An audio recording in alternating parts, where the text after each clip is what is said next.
Hey NeXus, as you guys know, this is unfortunately the second week in a row where we haven't been able to meet together as a student ministry. But you actually get a really neat chance today to hear from John May, who is our district youth director here. You all know that we have Crosswalk, that's our church, and we have the three campuses, and so we have the Norwich Student Ministry, the West Point Student Ministry, and the Kingsway Student Ministry.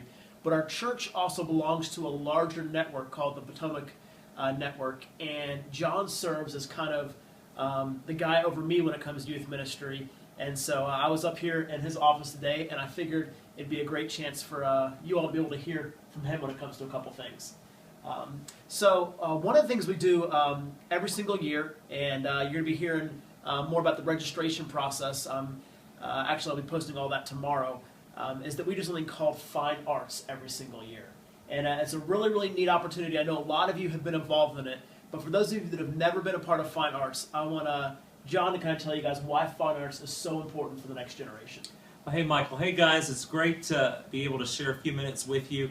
You know, Fine Arts is an amazing opportunity to really disciple students and to deploy them in using their gifts that God has given them. You know, through the Fine Arts program, you're able to actually practice preaching, music, worship, bands, drama, human video, writing, art, all these different categories. And the great thing about it is that it really helps you be able to develop your gifts. And so you'll have a panel of judges that will sit and they'll give you critique on how to be better at what you do. So really the program is really a great tool to be able to not just be a part of that day, but to actually use your gifts, like in your youth ministry, and then to go on into different areas of life and really be able to take the things that God has given you and the gifts that you work at and really develop them to use on a day in and day out basis. And that's huge, because I know when you all go to youth group on Tuesday night or Wednesday, you see different students doing different things like leading small groups, leading worship, preaching, teaching, and they learn all that stuff at Fine Arts. One of the great things, guys, is too, you know, don't be intimidated by the whole critique process. I mean, it's just like anything else. You present what God has given you, and the great thing is that the judges are there just to affirm what you're doing and maybe give you suggestions on how to be better. So really, you know, the Fine Arts program is a great discipleship tool. So look at it as that, not just as a one-day competition kind of feel, but how can I take the gifts that God's given me and develop them better than what they are. Yep, and that's good. And if you want to get more information on that, two ways to do it. One is to head over to our website, www.crosswalk.cc, and click on the student tab, or text us at 757-304-0275, and that'll come straight to us, and we can give you more information on that. I know that's one of the events we do to partner with our Potomac district, but another thing we do every year is what's called summer camp. And for those of you that have been, you know, summer camp is amazing every single year, and it's a big commitment because it's an entire week out of your summer. But John, why is it important for those who have never been to summer camp before, why is it important for them to shell out money and take time out of their summer vacation to go to summer camp? You know, one of the things I think is really great about camp is it really gives you, as students, an opportunity in the middle of the summer to kind of get away from your house, get away from the routine, and really take a week, set aside that time, and really build relationships. I mean, one of the greatest things about camp is that you come in, you are roomed in a lodge where you're staying 6 people to a room, sharing one bathroom. And so it's just really a week with no TV, no video games. I mean, it's just really about building relationships, and the memories that you make are really incredible. And so that's one of the positives. The second thing that I think is really great about summer camp is that it gives you an opportunity to really develop your relationship with God.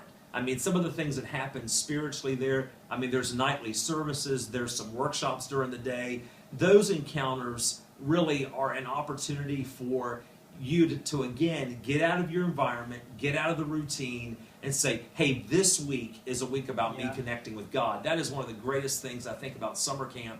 And then it just, to me, it's just something where I look at it and go, it just breaks up the boredom of summer. I mean, sometimes, you know, summer can kind of get in a monotonous routine, and it's just a great opportunity to really do a lot of fun things. I mean, there's a zip line at camp. There's a rock wall. There's a lot of activities that you can do. And then we do a lot of sports and a lot of just interactive stuff. And so really camp ends up becoming really a pretty incredible week that you can make a lot of memories and build a relationship with God. Huge thing to do this summer. Last question. John, you've been working with students for a long time. If you could say anything to the student ministry that's watching this right now, what would be the one thing you would challenge this next generation to in 2014? I think the thing, guys, that is really important is I think realizing ultimately that God has a plan for your life. Absolutely. I think when you can look at it and go, I'm not just going to do with my life maybe what my parents did, not that that's not important, or just settle for what is ordinary. I think really saying, God, what is the plan that you have for my life? I think too many times, guys, what happens is that students have a tendency to think that perhaps, they can just do the ordinary. And I think ultimately, God created you for this point in time, at this moment, to do something really incredible for the kingdom of God. And so I think when students, when you can begin to say, every day that I get up, this is my mission field. Mm-hmm. Whether I'm at school or at a part-time job or hanging out on the weekends with friends, that my purpose is to be a reflection of Jesus Christ to my friends and my family. I think when you really begin to understand that, that takes a lot of the pressure off, because then you don't have to be the best at any one thing. What you can actually do is be the student, the man or woman that God has called you to be, and understand who that is. So I think in 2014, if you can make a decision to say, you know what, this year I'm going to allow God to speak to me and what He has for my future, and realize that that begins every single day. It's not waiting till one point in time and then going, okay, now I'm into my future, but it's about saying, you know what, God, when I get up tomorrow morning, this is what you've called me to do. When I get up the next day, this is what you've called me to do. And realize that serving Christ is a great journey. Does that mean everything's perfect? Absolutely not. Does it mean that you'll never make mistakes? Absolutely not. But it's a journey, it's a process, and serving God and making Christ number one in your life, that's the best decision, the best choice that you could ever make. And John, you first off, I completely agree with that, and you don't realize how relevant that is right now. Some of you all may know this. If not, I'm sorry that you have to hear this in a shocking way. John, we actually had a student in one of our local high schools pass away the other day. It was a car accident that took place, a tragic situation. And you were saying that now is the opportunity. And the reality is we always think about tomorrow, but sometimes that's not given. And so you all, where you're positioned right now in your local middle schools and your local high schools, you have the chance to share Christ with somebody that may not have the opportunity tomorrow to hear about that. And so John, I just want to ask you, kind of putting you on the spot here on this one, what would you say to the students that are wrestling with the events that took place this last Sunday in our community? I think, first of all, there's never, we may never understand why. Mm-hmm. To try to sit around and figure out why did this happen. I know we all question tragedy when it happens in any kind of community. In our lives, we question tragedy. I don't think there's ever really an easy answer.